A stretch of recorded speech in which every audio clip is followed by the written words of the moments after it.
sasabihin, collateral damage lang. Ikaw, sobra na yung tangis, iyak mo. Sobra na yung pighati mo dahil nga yung anak mo hindi naman kasama sa ganon. 3, 4 na taong gulang. Tapos maririnig mo doon sa mga nagpautos, collateral damage. Kaya ako ho, mga kababayan, although wala akong kaanak o mahal sa buhay, na ganun ang nangyari, pero ramdam natin kung paano po mawalan ng mga mahal sa buhay, lalo na po ganun, walang kambuang-buang, ang haba pa sana ng ibubuhay sa mundo. Di ba, Ma'am Neng Gigi? Sobrang naging uto-uto ako noon sa Duterte administration. Todo tanggol ako. Ang kagandahan naman po, nagigising tayo. No? Halos wala naman din yatang nasunod doon sa mga pangako nito simula pa lang nung panahon ng kampanya. Merong ine-ebas ito na magja-jet ski para doon sa West Philippine Sea, para doon sa ating mga isla. Pero nyari, wala naman natupad di ba, mga kababayan? Yun, tayo, ulitin ko, no? Hindi tayo galit sa kanila. Gusto nating makarinig, malaman ang katotohanan. No? Hindi naman tayo kagaya ng mga DDS na wala naman dapat ikagalit kay Pangulong Bongbong Marcos, pero nagagalit. Bakit? Kasi hindi nanalo o hindi umuubra yung estilo ng mga idol nilang mga politiko, kagaya ng mga Duterte. Di po ba? Sabi ni Lucia Medina, buti ka pa, Digonggong, binibigyan ka pa ng due process. At may pagkakataon na magsalita ho at may pagkakataon na ipaliwanag ang kanyang sarili. Totoo ho yan. Di po ba?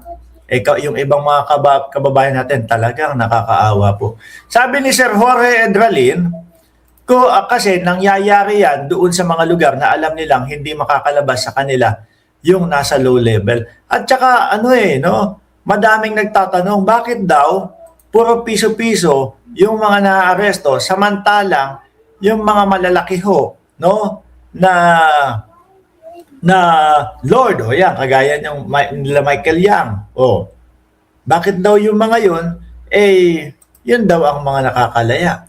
At saka ito pa ho, mga bossing, idagdag ko na din po, mga kababayan, idagdag ko na din po ito, mga bossing, yung kay dating Senador Antonio Trillanes na sinasabi niya na 2 billion.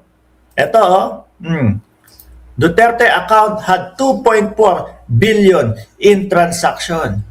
Kung hindi ho ako nagkakamali, ito yung mga sinasabi ng dating senador na si Trillanes na tawag doon? Million pumapasok na mga pera.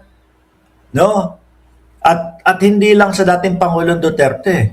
Sinasabi kay BP Sara, kay Baste at kay Pulong, merong mga nakukolekta. Merong yan yung mga sagutin. No? Kumbaga ho, ang pagpapasagot dyan, mga kababayan, ay yung pagbubukas ng bank account. Yan. Yung mga pagpapabukas ng bank account. Ang tagal na ho ding inire-request yan. Ultimo ho, pati taong bayan, mamamayang Pilipino. No? Ako naman, sabi ko naman, dali-dali lang yan. Kung ikaw talaga walang tinatago at mismo si Sara Duterte naman, sinasabi niya, madami yung bank account na yan. Bakit hindi ipaliwanag? O sige, since kami namang mga Duterte, wala kaming itinatago, yung mga sinasabi ni Antonio Trillanes na mga bilyon-bilyon piso na pumapasok from the malalaking mga isda na nagpapasok ng ipinagbabawal na gamot sa atin. O pakita namin itong bank account namin.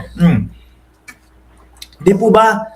Pero tingin ko, malabo at hindi mangyayari na ipapakita ho nila yan, mga boss. Bakit? Yari. No? Kasi habang tumatagal, mga kababayan, na tayo ay nag-aabang at sila naman po ay puro tanggi lang, puro deny lang mga boss, mo sir. Lalong lumalakas sa isip natin na baka naman talaga itong mga ito ay may itinatago at may transaksyon na pumapasok na bilyon-bilyon piso doon sa kanilang mga bank accounts talaga. O di po ba? Kasi ako, kung ako, kahit na, lalo siguro kung naging presidente ako, putik na yan, presidente, presidente ng mga bulol, Mark Ramos, di ba?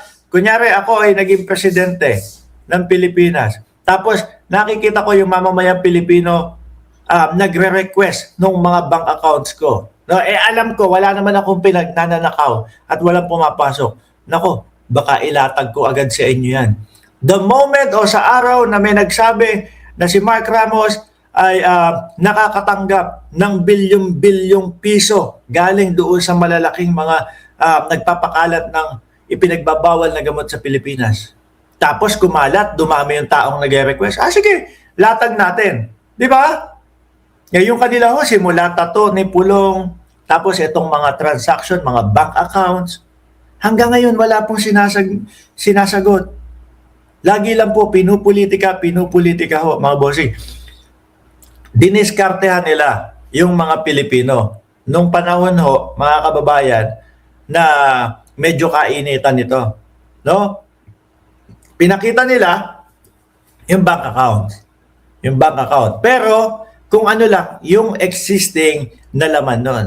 Pero kapag yung sinabing bank statement ho, mga bossing, ano yan lahat ho ng transaction na nagawa mo Yung pagpasok ng pera at paglabas ng pera doon sa mismong bank account na yon. Yun yung ayaw nilang ipakita, mga kababayan. Sabi ni founder ng Cereza Force, ang lago ng buhok ni Ninong Mark. Talaga. No, walang makakapagsabi na tayo ay panot. Kapal niyan. Yan ang problema ko. No, kada 3 linggo yata nagpapagupit ako. Di po ba? Hanggang ngayon po, simula 2016 hanggang ngayon po, impeachment na kinakaharap. Ang tangi at lagi lang po nilang sinasabi, mga kababayan, ay pinupolitika kami. Ganun lang po ng ganun, mga boss chief sir. Paulit-ulit lang po, mga kababayan. No? Na talagang, ewan ko, hirap na hirap po ba sila na ipaliwanag yan? Or talagang wala lang silang depensa or wala lang silang pagpapaliwanag. Mantakin mo, ito pa ho, mga bossing. Sa Abante News, pati ho dito may ibinalita na Sara Duterte, tagilid daw po sa 1 billion, tama ba to? 1 billion insertion? Kagaya niyan, mga kababayan. Di ba? Sandali, iaangat ko lang. Ano sabi dito? Hindi umano maaaring magmalinis ang Vice Presidente Sara Duterte sa usapin ng umano'y pagsingit ng 1 billion budget sa Department of Public Works and Highway. Pati DPWH pala.